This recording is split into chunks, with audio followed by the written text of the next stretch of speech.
بسم الله الرحمن الرحيم والحمد لله والصلاة والسلام على رسول الله محمد وعلى آله وصحبه أجمعين وبعد السلام عليكم ورحمة الله وبركاته. Chers téléspectateurs, téléspectatrices, que la paix soit sur vous.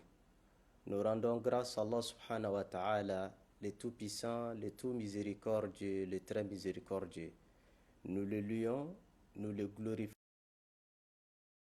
bienfaits et faveurs. Et nous lui demandons de nous accepter, d'accepter les efforts consentis, qu'Allah subhanahu wa ta'ala pardonne à nos manquements et qu'il nous inscrive sur la liste des élus du paradis Al-Firdaus. Nous lui rendons grâce car il nous a permis de vivre le Ramadan jusqu'à aujourd'hui qui correspond au 17e jour du Ramadan.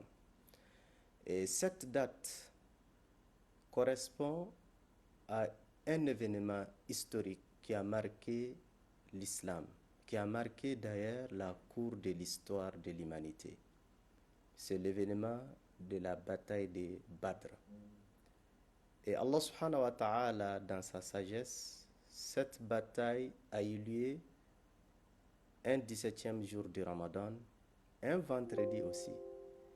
Et selon le calendrier grégorien, l'événement a coïncidé dans le mois de mars. Donc, nous aujourd'hui, on va dire telle coïncidence. Cet événement, Allah subhanahu wa ta'ala l'a qualifié par Yawm al-Furqan, le jour du discernement. Le jour où Allah subhanahu wa ta'ala a fait manifester la vérité de la foi. Le jour où la mécréance, la désobéissance a été révolue. Le jour de la grande victoire pour les croyants, pour la foi. Et pour comprendre cet événement, il est important de faire un rappel de la vie du prophète sallallahu alayhi wa sallam. Le prophète, sa prophétie a duré 23 ans. Il a passé 13 ans à la Mecque et 10 ans à Médine.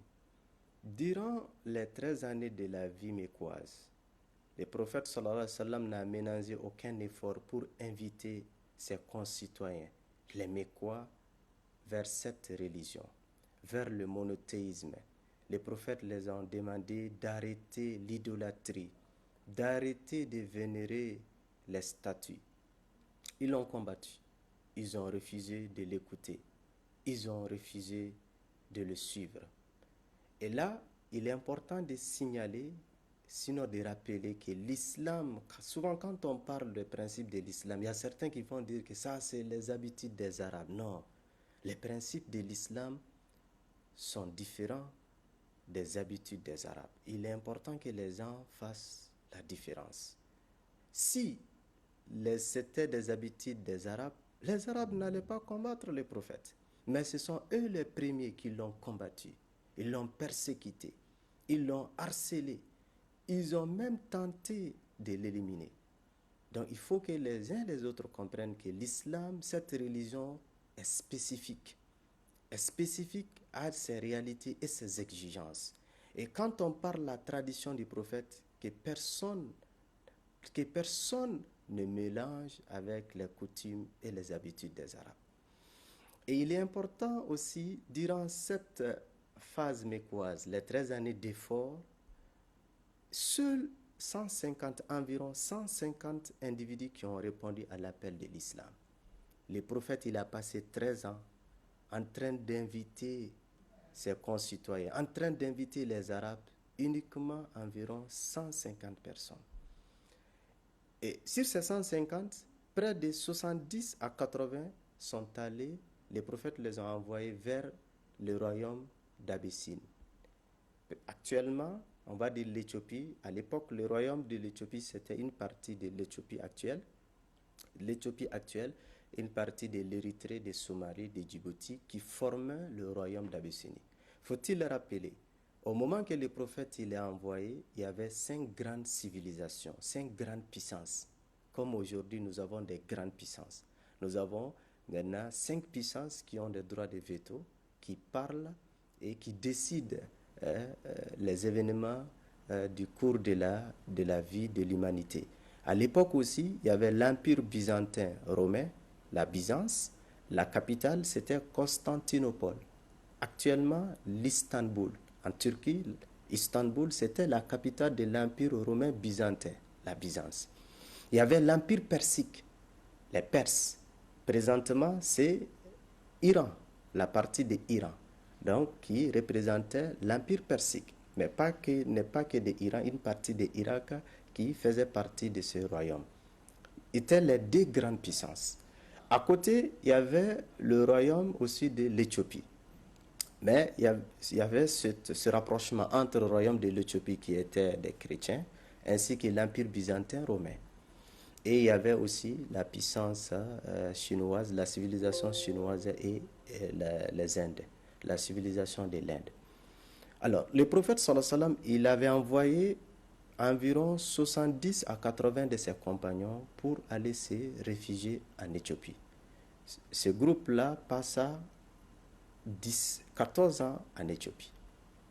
Les prophètes et les autres compagnons, durant la première période, les 13 années de la vie mécoise, ils étaient en train d'affronter les Mécois. Donc, il y a eu deux tentatives. D'abord, il y a le premier voyage des premiers groupes de compagnons qui ont quitté la Mecque pour Éthiopie. Car le prophète a dit que le roi de l'Éthiopie, le Nages, était juste.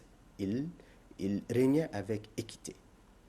Et parmi la délégation, il y avait la fille même du prophète, Rokhaya, ainsi que son époux, Osman ibn Affan.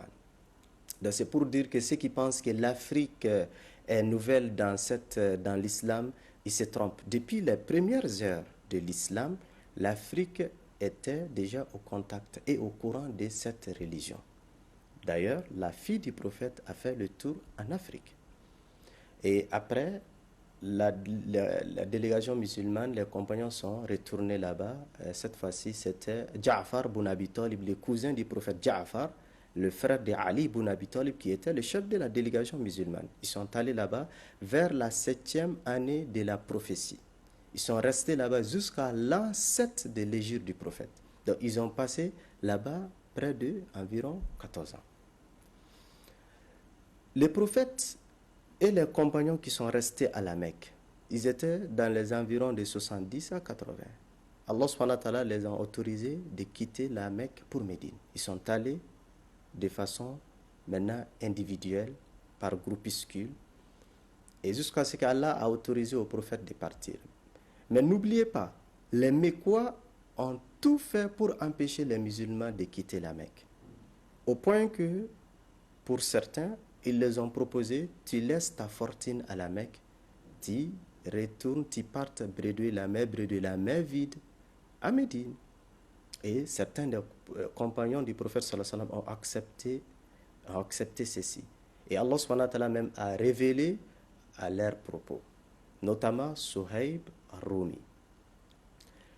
Et les compagnons, ils ont quitté la Mecque pour préserver leur foi, leur pureté intérieure, leur dignité, pour rester en contact avec leur Créateur, leur Seigneur, y compris les messagers de Dieu sallallahu alayhi wa sallam. Et qu'est-ce que les Mécois ont fait? Ils ont confisqué leurs biens, ils ont détourné, ils ont saisi les biens. Comme aujourd'hui, il y a les systèmes, dans certains, il y a des systèmes injustes, souvent qui se comportent envers des individus et des États, qui gèlent les avoirs des États, ou qui gèlent les avoirs des individus de façon illégale, en toute injustice. Et c'est ce qu'on a fait subir le prophète et ses compagnons. Alors, mais malgré, ils n'ont pas renoncé à leur foi. Ils sont restés à Médine, pratiquer leur religion. Après la première année de la vie médinoise, l'année qui l'a suivi, la 10e année, Allah subhanahu wa ta'ala a prescrit le jeûne de Ramadan, le jeûne du mois de Ramadan. Et le prophète était en train de suivre les événements de la Mecque. Le prophète a appris la nouvelle que les Mécois sont en train d'organiser une grande caravane de commerce. Parce que les Arabes, ils avaient des habitudes, depuis l'époque du grand-père du prophète, ils avaient adapté des corridors de commerce. Maintenant, en période d'hiver, ils partaient à Yémen pour le voyage et du commerce. Et en période d'été, ils partaient à Cham. Et historiquement, c'était aussi dans le cadre pour échanger, pour contrer des blocus que l'Empire persique avait imposés à l'Empire byzantin. Et le grand-père du prophète sallallahu alayhi wa sallam a eu cette idée intéressante pour maintenant se faire des profits. Et Allah subhanahu wa ta'ala a parlé ceci dans la sourate Quraysh, la sourate intitulée les Quraysh, notamment la sourate 106, les ilafi Quraysh, ilafihim rihlata shita'i wa sayf, les voyages d'été et d'hiver. Alors, les prophètes ont appris la nouvelle que les Mécois, ils ont les biens des musulmans qui ont été confisqués, les Mécois, ils les ont transformés en capitaux, en fonds de commerce. Et ils ont envoyé maintenant une caravane qui était dirigée par Abu Sufyan. Abu Sufyan, plus tard, qui deviendra aussi le beau-père du prophète sallallahu alayhi wa sallam. Mais à l'époque, il était non musulman.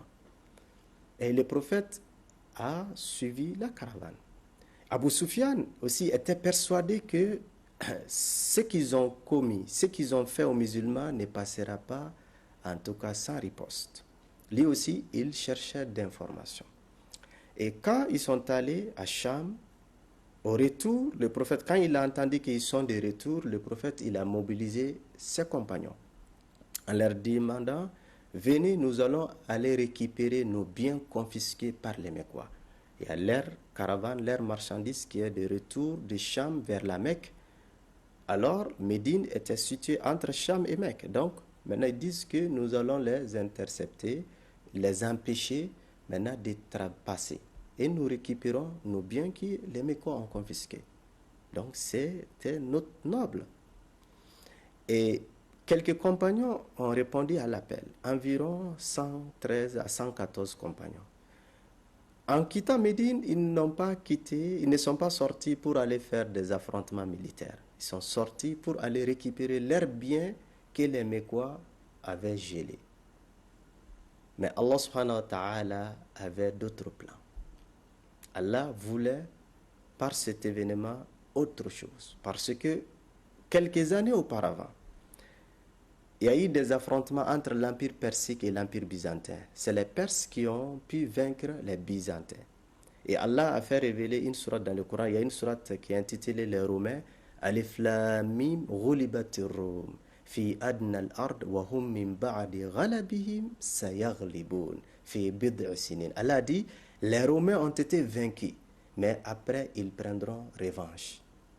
Après quelques années. Donc, c'est les Perses qui dominaient, qui influaient dans la zone, qui avaient le pouvoir. Et ces Perses-là, à l'époque, ils vénéraient des feux. Ils étaient des idolâtres, comme les Mécois. Donc, et ils étaient des frères. Les Byzantins, qui étaient des chrétiens, donc ils étaient plus proches des prophètes et ses compagnons, car ils vénéraient tous le Dieu, Allah subhanahu wa ta'ala. Donc, Allah subhanahu wa ta'ala a voulu que l'armée musulmane et les Mécois s'affrontent et que les musulmans puissent prendre maintenant la victoire pour défaire les Mécois. Et au même moment, il y avait ce grand événement, cette grande bataille qui a eu lieu entre l'armée persique et l'armée byzantine. Et à la surprise générale, mais les musulmans n'étaient pas surpris car Allah subhanahu wa ta'ala avait déjà prédit dans le Coran. Les Perses, les Byzantins ont pu vaincre les Perses. Et à même moment, les musulmans aussi ont pris dessus sur les Quraysh. Et c'est à la suite de cela que les prophètes et les compagnons ont eu la victoire. Leur nombre était petit numériquement, mais avec la foi, avec la conviction et leur confiance sur Allah subhanahu wa ta'ala qui les ont permis de vaincre l'armée mécoise qui étaient 1000 combattants avec toutes les armures. Mais les musulmans, malgré qu'ils étaient faibles, ils ont arrêté. Alors, donc, nous sommes arrivés à la fin de l'émission. Qu'Allah subhanahu wa ta'ala nous assiste, qu'il accepte nos efforts et nous avons une pensée pour nos frères, notamment Oustaz Ba qui est allé faire la Umrah, ainsi que tous les autres oustazes. Et on vous dit, chers téléspectateurs, téléspectatrices, bonne rupture du jeûne de Ramadan, qu'Allah accepte nos efforts. هذا والصلاة والسلام على رسول الله والسلام عليكم ورحمة الله وبركاته.